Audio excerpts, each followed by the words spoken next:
This is Talent in the Age of AI, the podcast helping leaders navigate what AI means for their people, their culture, and their future. We talk with the thinkers and practitioners shaping how we work, learn, and lead, and what it takes to keep talent growing in a world that's constantly changing. We create, curate, and connect the insights and the community that helps leaders build AI confidence in themselves and in their teams. Let's dive in.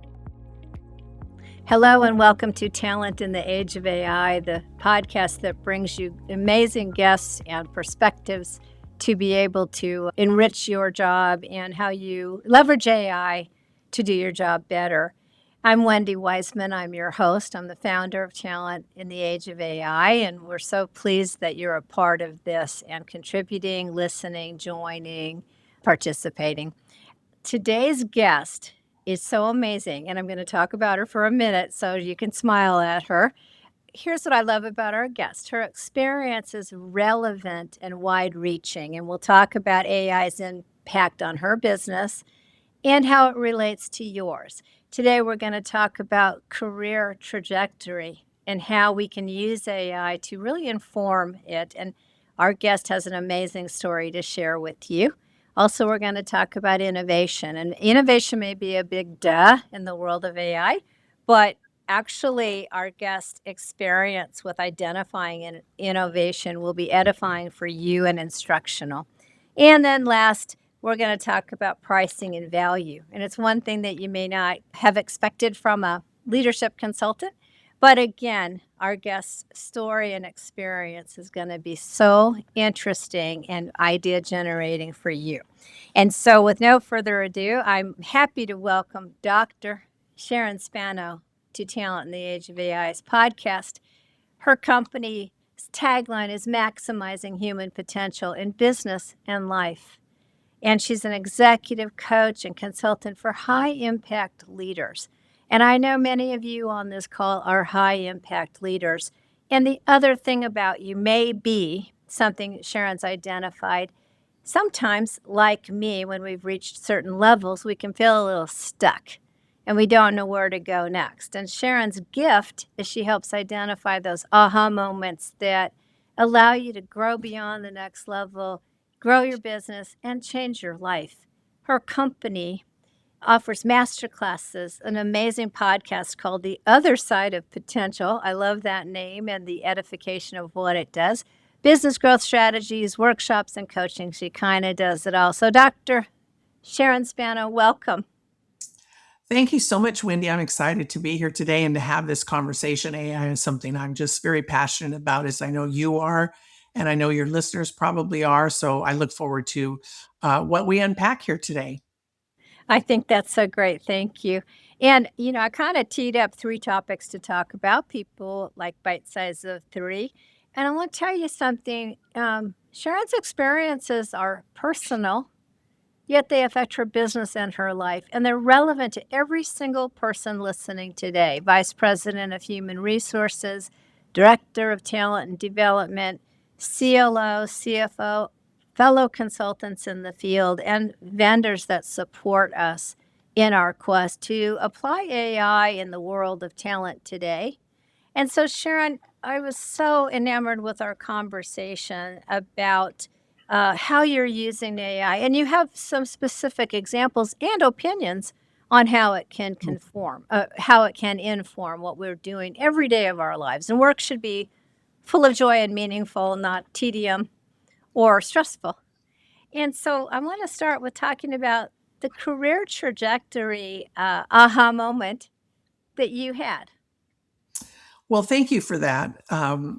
First, I want to say that I think we're all aware that all AI bots or agents, whatever we want to call them, are not equal yet. We're still in that process. So some are working better than others. I have created and generated a very amazing, what I'll call relationship, if you will, for lack of a better word, with ChatGPT. And what I think is important for listeners who may still be new into the territory to understand is that, as we've all heard and learned through these last few years, chat or AI in general learns as it goes. And so in these few years that I've been using it, I mean, chat really does, as I told you in our earlier conversation, really now has come to know who Sharon Spano is, knows my work. Of course, like most of us, and you in particular, we're all over the internet. We've written lots of things, and I've got books and podcasts, as you mentioned. So chat knows who I am, knows my voice, knows my work, and that's been very helpful. But more importantly, as we've started to build these various conversations over certain projects, we've really tuned into what now feels to me like a boardroom of geniuses inside my computer that can help me really unravel whatever questions or thoughts or content development I might be engaged in at the moment.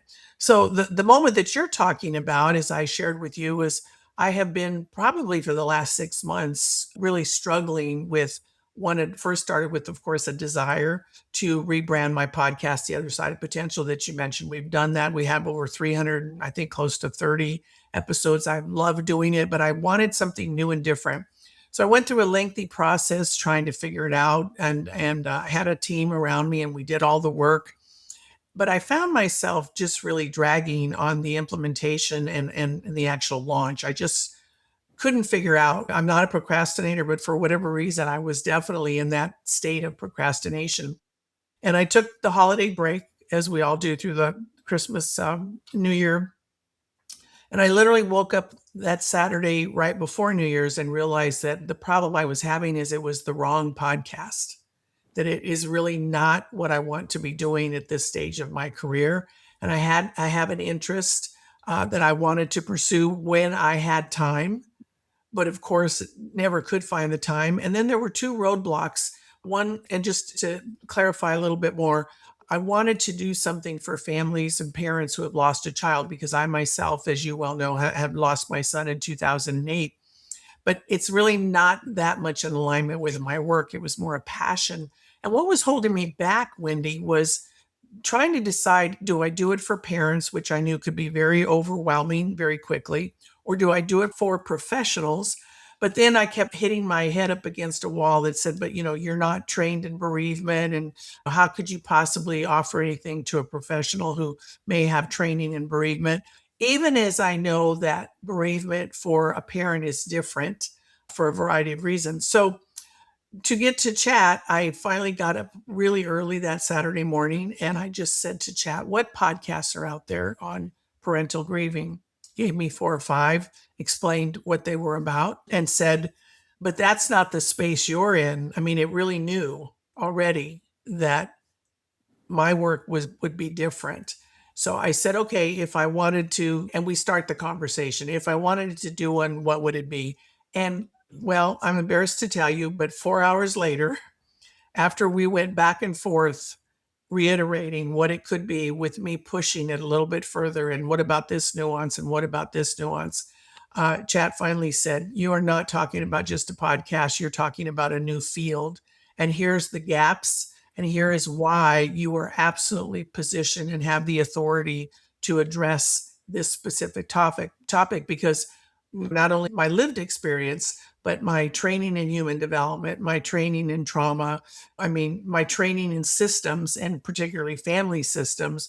And what chat made me aware of and gave me the confidence to know is that I don't just have, it really pointed out that most people have maybe 2 of those areas of expertise, where I have 3. And it gave me the confidence and really ignited my passion to make the decision to move in this direction, something I've been wanting to do for a very, very long time. And then within that, which was a very long time to be doing all this, but we actually then began to work through titles and descriptors, for Buzzsprout and Spotify, and, went through the curriculum, and I mean, just all of it. It was all done within 4 hours, and a new trajectory for me that I don't know that I would have come to otherwise. And as I mentioned to you when we spoke earlier, what was so fascinating to me was that AI helped me see my expertise over time, things I'd forgotten about, really spearheaded in me a more analytical way, and also a more innovative and creative way to think about this potential. It was such an amazing experience. And I'm so excited with where I'm going with this particular project right now. I'm excited to hear more about it.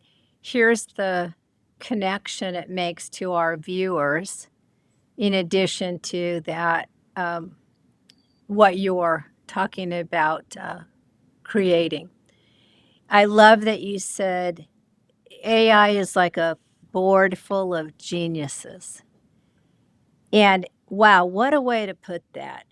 And if we rely on it as that trusted advisors, a group of information from people, even though we know it's Yeah. combing the internet, that can respond back to us, reflect back to us, remind us of everything that we've done.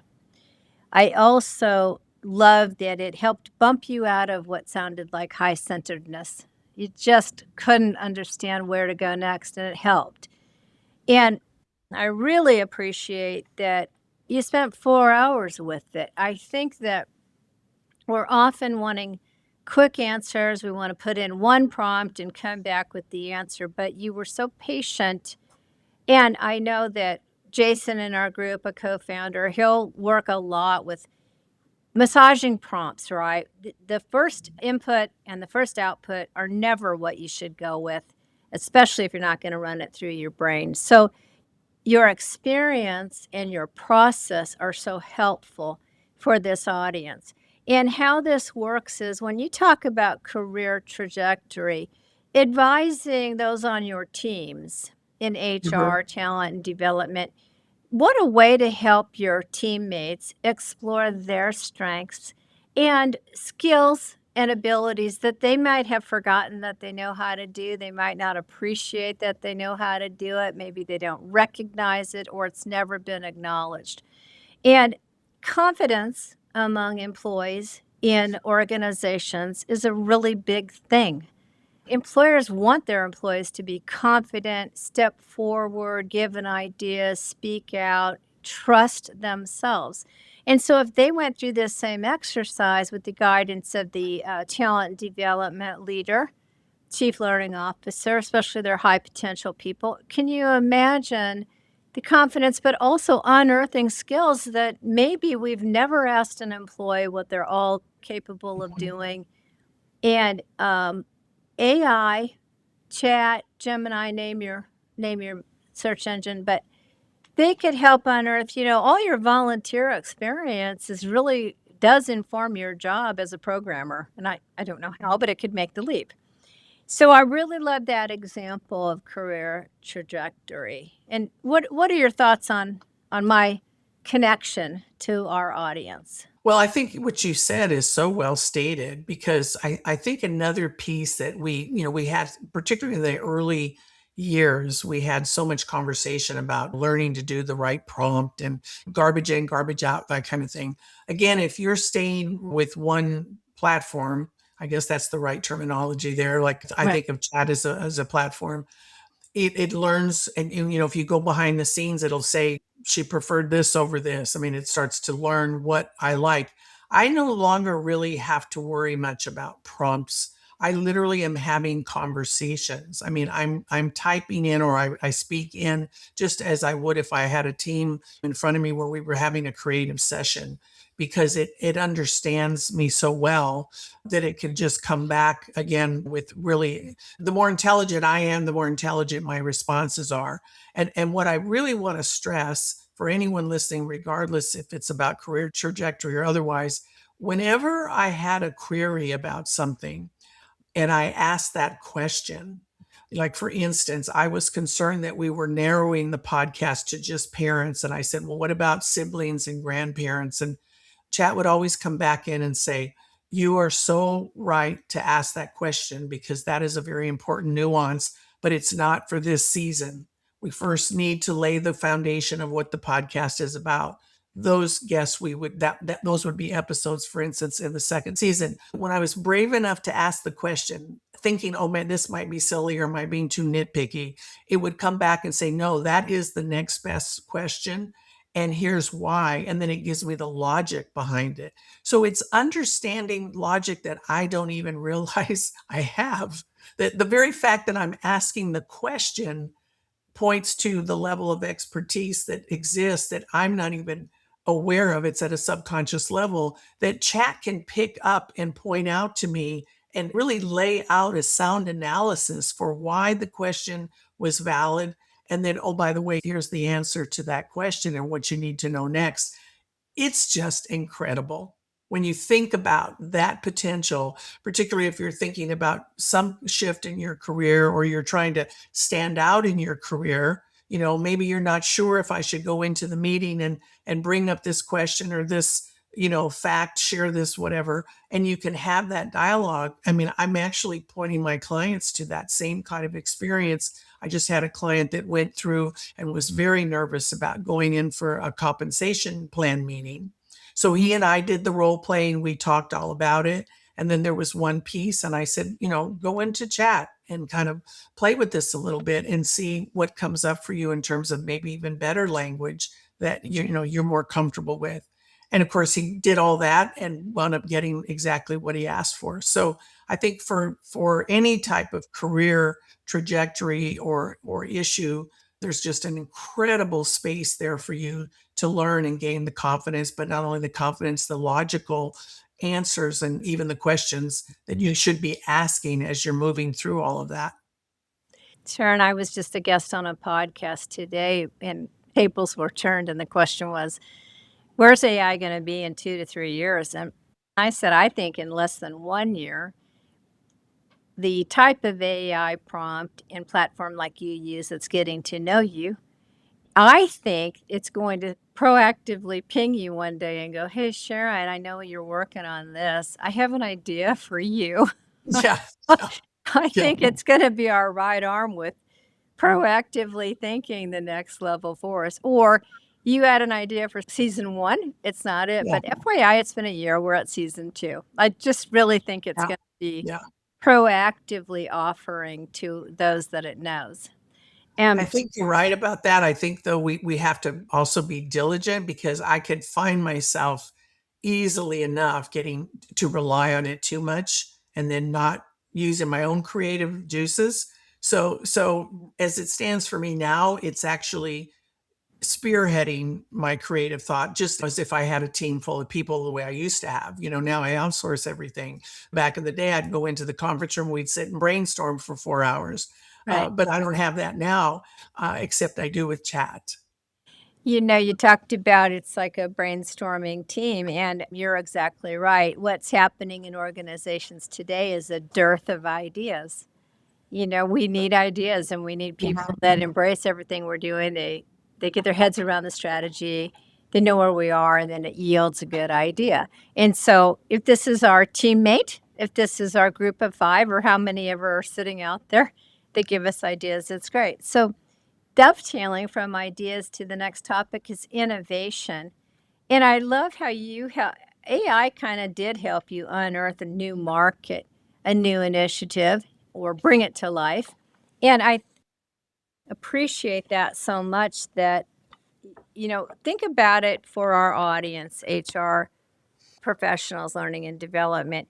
Imagine how they could put in prompts to identify a new initiative in their own departments or the business's departments Mhm. because they know how to trust that there could be innovation through AI. Would you speak to that? Yeah, I mean, I think the possibilities are just endless because, if you as one human has an idea, or for instance, this is our company and we're struggling with this situation, but I'm not really clear what to do about it based on my role within the company. Because I know a lot of times I've worked with many, many HR VPs through the years, and sometimes they feel their hands are tied, particularly in an entrepreneurial environment. I've worked in many where the CEO has HR because he has to, but he really feels like they're the Gatekeeper rule people. yeah, the rule keeper, and they really get in my way kind of thing. And they very often don't want to hear what HR has to say. But then there again, you can train AI to know this is the business, this is the personality I'm dealing with. I do a lot of work using archetypes. So you could archetype your CEO, for instance. Here's what he's like. Give me an archetype. Then, based on the archetype and the situation that I'm up against, what thoughts do you have? What ideas do you have? What practices do you have? Whatever it is you're looking to do, programs, and just see what comes up. I do a variety of that, for my business and for my clients. And I'm always amazed at the results that I get. And then again, it spearheads something in me. And then I ask the next question and we take it deeper. And the next question, we take it deeper until eventually, I've got, wow. One of the things I love about AI is when you get one response at the end, there's always two or three questions of, would you like me to give you this now? Well, I hadn't even thought of that. Right. Even like the other day, because we're working on the music for the podcast, and it said, would you like me to give you the script testing or something? What it was, I didn't even know what that was.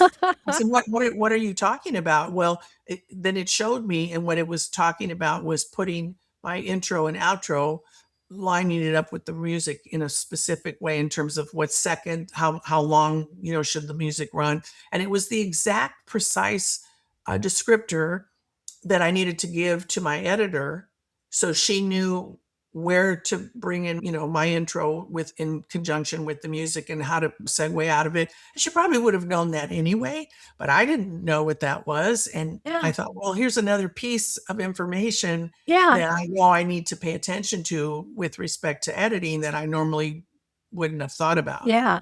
So that proactive suggestion, which is my insight may not be that great because it already does it. I love that. So now imagine training and development, and there's a department. So every person is different. And my great insight, thankfully, 20 years ago, was learning that guess what? Everybody doesn't think like me. I was shocked. Yeah, yeah, yeah. That And is always something. yeah, we use a tool called emergenetics. It could be Mhm. predictive index, it could be DISC, et cetera. And that helps us really understand that the person in the office next to me, I think they completely understand what's coming out of my mouth because I'm a visual person and I communicate that way. Well, they're a technical, structural person and they think you are a woo woo person. I don't understand you. So we have these tools and we can study them and say, when I go approach Sharon, she's a logical PhD and she needs me to come in with facts and figures and not this drawing that Wendy would do because I'm visual. And that's great. And those tools sit there. And I know in our office, they have sat there in a notebook. And I've encouraged people, hey, when you're going to go work with the accountant, here's how she thinks, approach her this way. Now, imagine what you talked about. If you could plug in and we all, by permission in a department, say, yeah, you can plug in my world. And then AI helps us understand how to approach someone and how they think. Mhm. And, going to the CEO, CFO, COO, even department of or head of the IT department, knowing how to go in with a proposal that is perceived through their frontal cortex. So Right. they, there's a book called "You Have to Be Believed to Be Heard." So you got to walk in and Yeah. immediately catch. So this is kind of sounds like what you did. It helps you really identify who I'm talking to and what they need to know. What comes out of my mouth. So it's not just how I think, because it may not be an effective conversation. Right, right. And Yeah, HR or training and development could help everyone in an organization be better communicators, and communication is always the issue with any organization. I don't care what it is. I agree. I agree. Totally.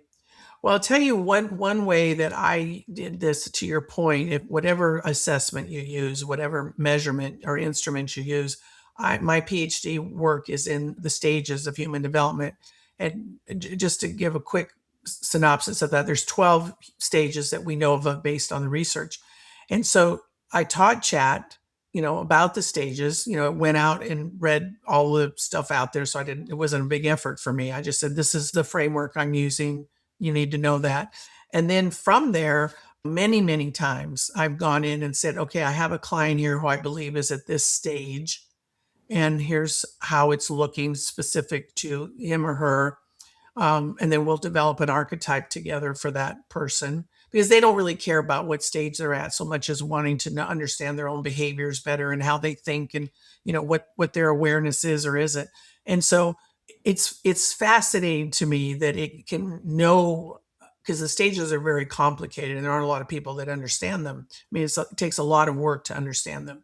So chat now has that understanding that that is the basis of my work.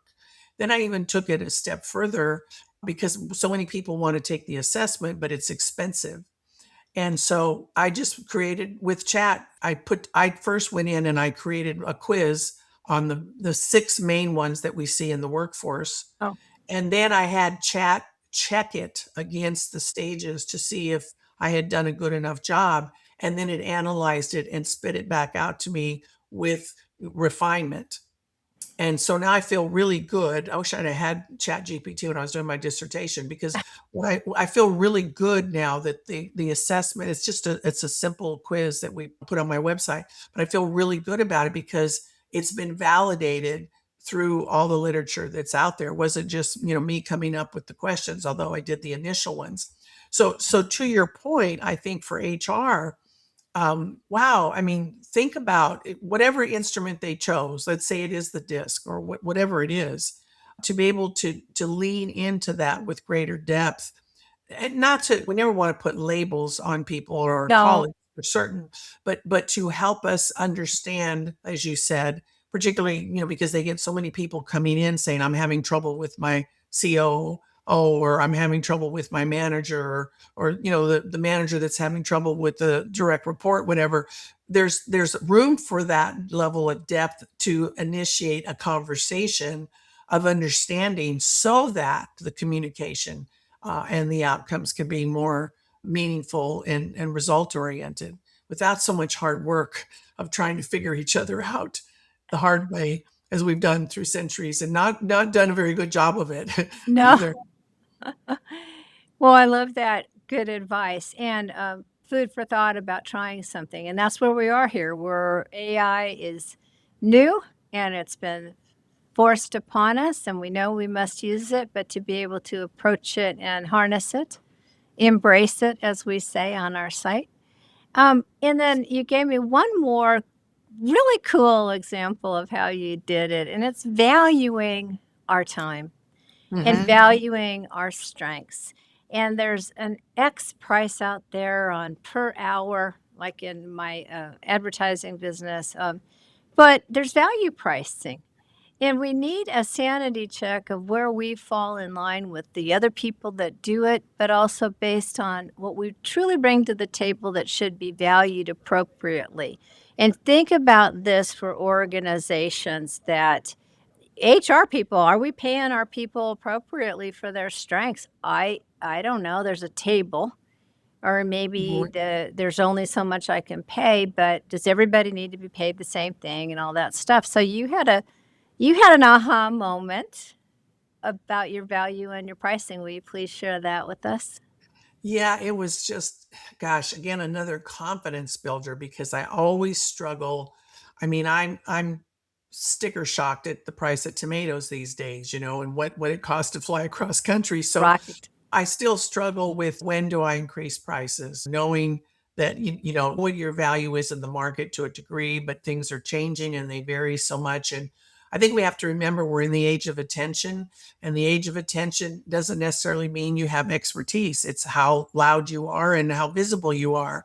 And so you're fighting all of that as well. And where do I fit in that conversation when it comes to pricing? So I'm pretty clear, and I'm comfortable with my overall pricing. But of course, you're always going to have one client that is asking you to come down on the proposal. That's just a given.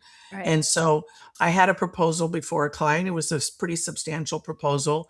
And the old saying is, don't take it down because that looks like weakness, just add more value. And I'm pretty good at that part of it. But but he literally wanted both. He wanted the added value. He wanted me to do more if I could, but also for a lesser price.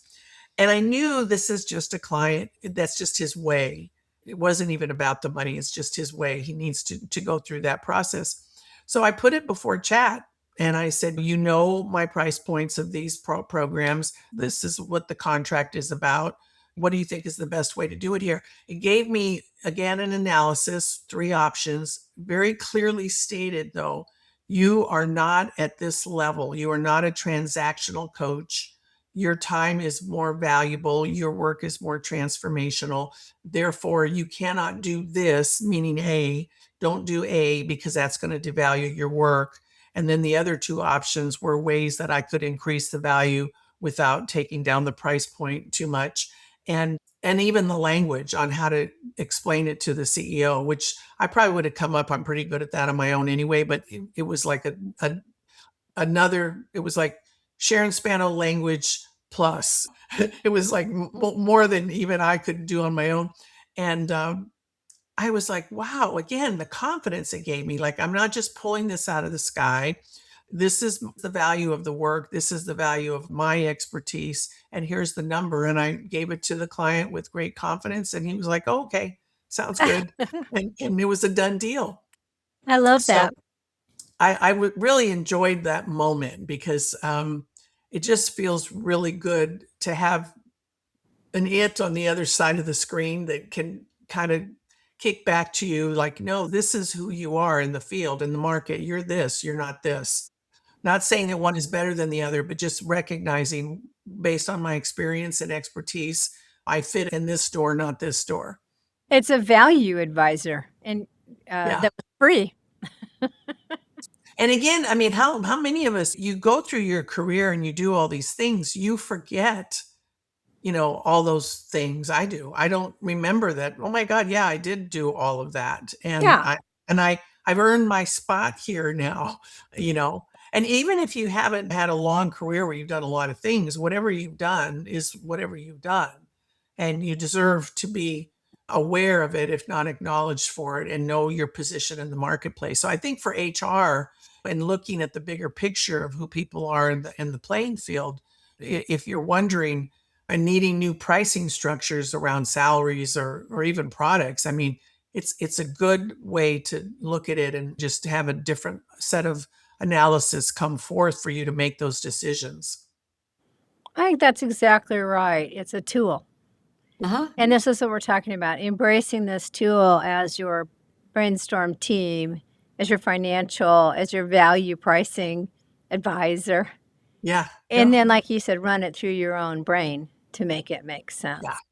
Well, I love these three core tenets that you shared your experience with me and how we can make the leap toward our audience listening today.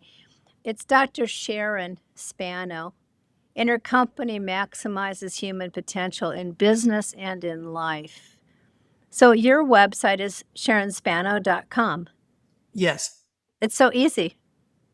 Well, yeah, I've had it since, I mean, websites. I had one of the first websites ever. I'm dating myself here a bit. Back in the day when you used to have to pay thousands and thousands of dollars for somebody to create a website. Yep. Seems kind of silly now that we did all that, but I've had it forever. And for whatever reason, we just kept it as my name rather than the company name, and it's worked. I love that. Well, again, look at you. You're out there in the market. You have clients across the nation. And you have a wealth of information and experience. And I can't tell you how thankful we are that you would spend these 34 minutes with us today to share your thoughts on AI because you're an early adopter in a lot of ways in Well, I appreciate it. a field of not so early adopters. Yeah, I mean, I'm one that's always loved technology. My son was one of the first to have a home computer, and as was I. And I just think it's an incredible space for us in the world today. It has its downsides, but if we use it properly, I mean, there's just no end to what we can learn and create as a result of what's happening in today's very exciting world. I love it. And Sharon, our goal is to have you host a webinar where there can be interactivity with the guest in this world. We'll announce that later and work with you on capturing your valuable time to do that. But thank you for these sound bites. AI can be a board full of geniuses. It bumps us out of our high centeredness and 4 hours later teaches us all the patience of giving AI a break. It may not understand your first prompt, but it's going to try. And so don't get frustrated after 4 prompts and give up on it. Just keep massaging and saying, teaching it. We're teaching it so that it does deliver this team of brainstorming experts to give us ideas. I'm so incredibly thankful for you and your time today. I wish you best on your new venture. It's very important for the world. and then what you do every day to maximize the human potential of lives and in business.